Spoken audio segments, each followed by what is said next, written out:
आज के फंडे के विनिंग सीरीज 47 में मिलते हैं। First question, which is the space station of China? बड़ा सिंपल सा सवाल, आंसर देखिए बराबर आ गया। यस, ओके, बड़े खुश हो गए। चलो देख लेते हैं, मैच कर लेते हैं आंसर, है ना। क्या है भाई, देख ले, मैच कर ले answer. Okay, answer is A, Tiangong. Okay, answer is A, Tiangong. आपने मैच कर लिया, बराबर था। Okay, very good. सो भाई, ये चाइना का नया नया पहला स्टेशन है जो ये साल के अंत तक जो है ऑपरेशनिंग लेवल पर आ जाएगा। अब ये त्यांगोंग का मतलब क्या होता है? त्यांगोंग का मतलब होता है actually literal meaning heavenly palace. बराबर है ना, ये हेवन वाला मतलब ओपन ऊपर में है ना, इसलिए उन्होंने नाम दिया है हेवनली पैलेस, यानी स्वर्गीय जो है एक पैलेस है भाई। अब दूसरा भी देख लेते हैं, शेंजो 14 क्या है? तो ये भाई स्पेस जो है, स्पेस फ्लाइट है ना, जिसमें बैठ के, ये एक्चुअली ये मैन्ड स्टेशन है ना, तो बैठ के वहां चले जाते हैं। अब जैकवान क्या है? तो एक्चुअली जैकवान ये लॉन्च सेंटर है। ये क्या है? लॉन्चिंग सेंटर है, ठीक है, ध्यान में रखो।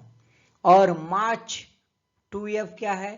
तो ये रॉकेट है भाई, जो लेके जाता है ऊपर में ये स्पेस फ्लाइट को। ओके, तो ऐसा कभी आ सकता है, तो ये थोड़ा ध्यान में रखो। ओके,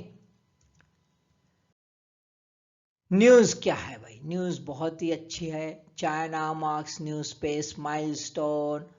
अब भाई 3 बंदे जो है चाइना ने 6 महीने के लिए 5 जून 2022 को भेज दिए। और उसमें है चेंग डोंग, साथ में लिu यांग और काय जुसे, ये तीनों को भेज दिया है। 9 आवर की जर्नी थी, पहुंच गए और 6 महीने रहेंगे।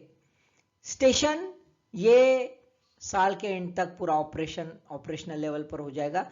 बिल्कुल, ये जो स्टेशन है, ये ध्यान में रखो दोस्तों, ये स्टेशन कोई इंटरनेशनल स्पेस स्टेशन इतना बड़ा नहीं है, ये छोटा है, ठीक है। ये मिर स्टेशन है, मिर स्टेशन जैसा है जो सोवियत ने 1980s में उस वक्त है ना छोड़ा था, 2001 तक चला था। ये इंटरनेशनल स्पेस स्टेशन से सिर्फ 1/5 मास का है। लियो में है, ध्यान में आए, लो अर्थ ऑर्बिट में है, 340 और 450 किलोमीटर इसके दायरे में रहने वाला है। पर्पस क्या है? तो स्पेस क्राफ्ट जो है टेक्नोलॉजी, लॉन्चिंग टेक्नोलॉजी, उस पर वर्क करना है। परमानेंट ह्यूमन ऑपरेशंस जो ऑर्बिट में रहेंगे उसके लिए, ऑटोनोमस स्पेस फ्लाइट जो है, स्पेस स्टेशंस बनाना है, लाइफ सपोर्ट सिस्टम टेक्नोलॉजीज जो है, फ्यूल सप्लाई टेक्नोलॉजी है, इस पर वर्कआउट करने के लिए, टेक्नोलॉजीज डेवलप करने के लिए, next generation orbit transportation vehicle, इसका टेस्टिंग करने के लिए, साइंटिफिक और प्रैक्टिकल एप्लीकेशन जो है ना, जो जीरो ग्रेविटी के, वो भी यहाँ पे यूज किए जाएंगे। और साथ में डीप स्पेस एक्सप्लोरेशन के लिए भी इसका यूज किया जाएगा। सेकंड क्वेश्चन, अग्नि 4 इंटरमीडिएट रेंज बैलिस्टिक मिसाइल, यानी IRBM है क्या? इंटरमीडिएट रेंज, ऐसा। दूसरा, रेंज ऑफ ओवर 3500 किलोमीटर। तीसरा है सॉलिड लिक्विड प्रोपेलेंट। 3 स्टेटमेंट्स है, आपको करेक्ट कोड यूज करना है। क्लिक कर रहा हूं, मैच करो जल्दी answer. Okay, hurry up. Okay, match the answer. Answer is C, 1 and 2। It's a intermediate range ballistic missile. Googly मारने के लिए यहाँ पे इंटरकॉन्टिनेंटल है ना बैलिस्टिक मिसाइल ऐसा भी लिख सकते हैं, ICBM। So it is not ICBM, it is IRBM। Range over 3500 kilometre, यानी अराउंड 4000 किलोमीटर एक्चुअली ये इसका रेंज है।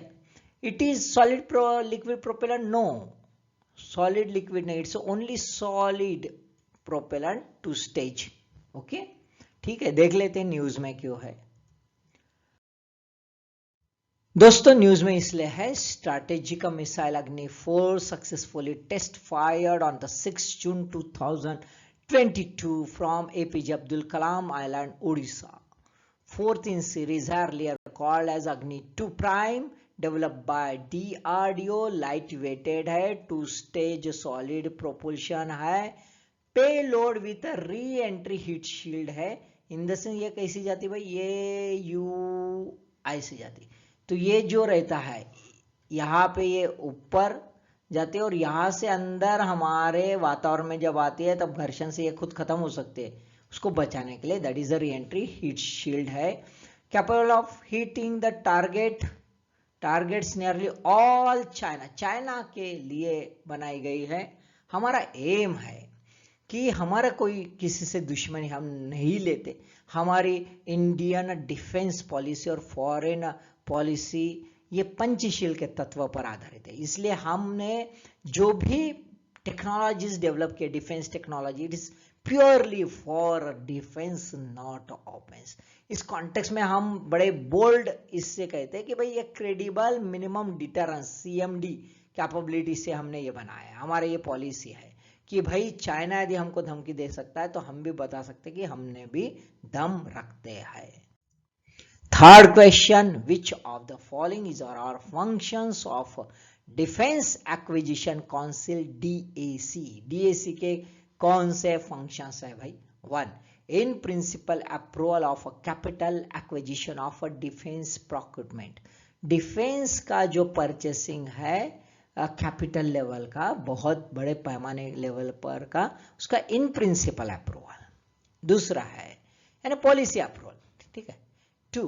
Oversees all activities related to acquisition of capital account in a Department of Defense.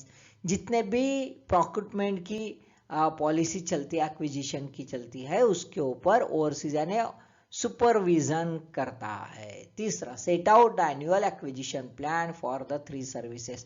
तीनों सर्विसेज के लिए एक annual plan ये बनाता है.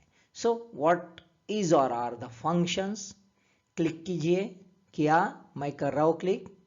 मैच करें आंसर. सीधा answer only one in principle approval देती है. दोस्तों, defence acquisition council is top most council of the defence ministry. ये हाईएस्ट फंक्शनरी, ये हाईएस्ट फंक्शनरी है और इनके चेयरमैन जो है वो खुद डिफेंस मिनिस्टर रहते हैं. तो ऑब्वियसली ये थोड़ा रहा ध्यान में तो समझ लेना कि एक पॉलिसी लेवल पर वर्क करते हैं. जब पॉलिसी लेवल पर वर्क करते हैं तो ये सुपरविजन ऐसा ओवरसी का काम नहीं करेगी, है ना. मॉनिटरिंग कर सकती है, ओवरसीज नहीं कर सकती. और एनुअल प्लान का बनाने का इसका कोई रोल नहीं हो सकता. ये तो लॉन्ग टर्म प्लान बनाएंगी. ऐसा थोड़ा सा लॉजिक ध्यान में रखिए. ओके, देख लेते हैं न्यूज में क्या है.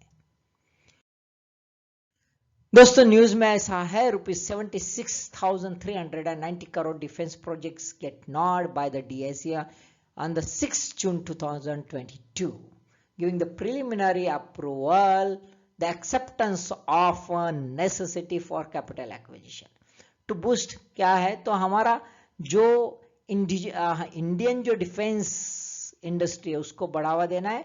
और बहुत सारा हम इंपोर्ट करते हैं, डिफेंस इंपोर्ट है, हेवी है, तो इससे हमारा फॉरेक्स जो है वो भी बच सकता है. ये हमारा ड्यूल ऑब्जेक्टिव रख के हम जो है ये प्रिलिमिनरी अप्रूवल हमारे DAC ने दिया है. DAC is the highest decision making, जो मैंने बताया. फंक्शंस क्या होता है? 1. In principle approval of a capital acquisition. दूसरा है give in principle acceptance of a necessity to each capital acquisition projects for incorporation in the forthcoming 5-year plans and monitor the progress of major projects. ध्यान में रखो, monitor not supervise, on the feedback from the Defense Procurement Board. Defense Procurement Board जो है ये जो supervise करता है और एनुअल प्लान बनाता है, इसने एक बार ये किया कि उसके मेजर प्रोजेक्ट्स जो है इसके ऊपर मॉनिटरिंग करता है. 4th question, freedom of speech and expression under Article 19 of the Constitution of India can be restricted by the state on the ground of, है ना. आर्टिकल 19 में जो freedom of speech and expression है वो कौन से ग्राउंड पर state restrict कर सकता है? So 1 public order, 2 incitement to an offense, 3 protect the interest of a general public, and 4th protection of interest of the scheduled tribes. तो कौन सा है भाई? यूज करो प्रॉपर कोड, मैच करो, कर लिए, मैं क्लिक कर रहा हूं। Answer is B 1 and 2, 1 and 2, not 3 and 4। ये ध्यान में रखो, यहां पे आर्टिकल 19 में दो चीजें हैं। आर्टिकल 19(1) जहां पे आपको 6 फ्रीडम्स ABCD से दिए हैं, ठीक है, एक नहीं है, एफ नहीं है, एफ निकाला गया, ओके। अब ये ABCD, E और ABCD है ना, E और G, ये है 6। अब 6 के कॉन्टेक्स्ट में 19(2) में ध्यान में रखो कि पॉइंट टू पॉइंट जो है रीजनेबल रेस्ट्रिक्शन के कॉन्टेक्स्ट में स्टेट को पावर दिए, तो वहां पे वर्डिंग लिखे हो, ध्यान से पढ़ना। तो आपको दिखेगा फ्रीडम ऑफ स्पीच में ये वर्डिंग है, लेकिन ये वर्डिंग जो है ये राइट टू मूव इस कॉन्टेक्स्ट में, right to move and settle उस कॉन्टेक्स्ट में, ओके। न्यूज में क्या देख लेते हैं भाई। ट्वीट, ये मस्क का ट्वीट नहीं है भाई, ये दूसरा ट्वीट हो गया। Bail denied for student book for tweets. Bombay high court ने 6 जून 2022 को रिफ्यूज कर दिया गया। एक बंदा, एक स्टूडेंट जो था, उसके ऊपर 5 FIR डाले गए अलग अलग जगह महाराष्ट्र में, इसके लिए कि वो बंदे ने ट्वीट कर लिया था कुछ ऑब्जेक्शनेबल कंटेंट कोट करते हुए against the NCP chief Sharad Pawar ji, इनके अगेंस्ट में, ठीक है। तो कोर्ट कहता है कि भाई एक रिस्पॉन्सिबिलिटी नाम की कोई चीज होती है, हर बंदे को फंडामेंटल राइट्स है भाई, हर सिटीजन को agreed, but subject to restriction है, मनमाने नहीं। राइट्स मीन्स नॉट एनार्की, तो fundamental rights are not absolute, absolute नहीं, मनमौजी नहीं कर सकते। आर्टिकल 19(2) में ये सब रीजनेबल रेस्ट्रिक्शंस दिए है, तो थोड़ा सा रीजनेबल रेस्ट्रिक्शंस बराबर पढ़ लेना। लास्ट क्वेश्चन दोस्तों, national asset reconstruction company limited NARCL, 1 specialised financial institution, 2 public company, 3 a banking institution. Correct code आप यूज कीजिए, क्लिक कर रहा हूं मैं, आसान सा सवाल है, मैच करो answer, all 3 are correct, 1, 2 and 3। ये स्पेशलाइज्ड फाइनेंशियल इंस्टीट्यूशन है, स्पेशलाइज्ड है, for making for special purpose, for a bad डेप्ट के लिए बनाई गई है ना, NPA मैनेज करने के लिए बनाई गई है, स्ट्रेस एसेट मैनेज करने के लिए बनाई गई है, इसलिए स्पेशलाइज्ड फाइनेंशियल इंस्टीट्यूशन है। Majority of share holder including sponsor Canara bank है, और majority of the public sector banks are share holders, and therefore it is a public company. It is called as a bad bank, इसको bad bank कहते हैं। RBI के under में ये बनाई जाती है, बराबर है, as a asset reconstruction company ARC, and therefore it is a banking institution. दोस्तों न्यूज में इसलिए है, bad bank to kick off NPA takeover in July, finance ministry said National Asset Reconstruction Limited NARCL set up to take over large bad loans for more than rupees 500 crore from banks will pick up first set of NPA in July, है ना। जुलाई में ये पहला अपना NPA उठाने वाली है। इसका अनाउंसमेंट जो है 2021-22 के बजट में हमारे फाइनेंस मिनिस्टर मैडम उन्होंने डिक्लेयर कर दिया था कि भाई ये जितने भी स्ट्रेस लोन है अराउंड ₹2 लाख करोड़, इसमें से भगोड़ों का कितना होगा ढूंढना, है ना, ₹2 लाख करोड़, उसमें से अराउंड 90,000 करोड़ जो है पहले फेज में उठाने वाले हैं। अब ये काम क्या करेगी, it will acquire the bad loans from the bank, और बाद में इंडिया डेप्ट रिजोल्यूशन कंपनी जो है IDRCL, है ना, IDRCL ये जो है it will manage this asset and seek to enhance the value, have secured necessary approval permissions लेने का काम ये करेगी। तो 2 कंपनी यहाँ पे आपको दिखती है। सो दोस्तों 5 क्वेश्चन समझ लिए। All the best.